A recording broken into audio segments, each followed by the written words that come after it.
Yeah, mga idol, pupunta po tayo ngayon sa inumangan ng screen.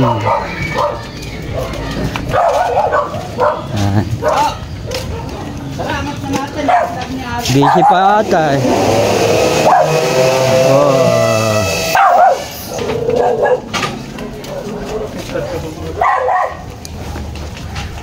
Ito po yung tugon ng sapa.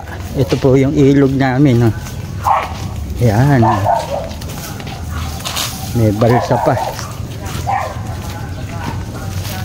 Titingnan po natin kung maraming huli o baka nakawala na lahat.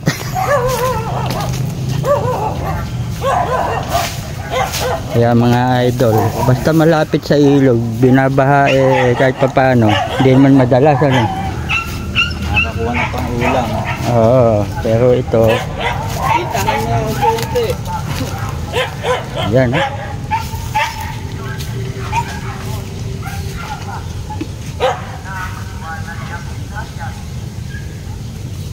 Ang ganda na po yung gilid, puro semento na. Tingnan natin kung maraming huli. Ayan mga idol.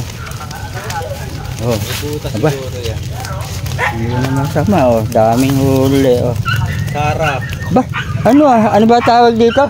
Yung isa sukat. Ito, may mga Tagalog eh, no? Ayan mga idol. Abay, pang ganyan lang. Pangulam. Pang-ulam na yan eh. Walang problema. Ay, makakalusot siguro. Konti ngayon eh. Konti. Nakakalusot, wala na palang talim eh, oh. No. Dapat yung nakaganon. Dati may tuso. Wala ang dus. Ayan, oh. Ayan mga idol, yan po ang huli. Lalaki. Pero mas malaki yung unang ano.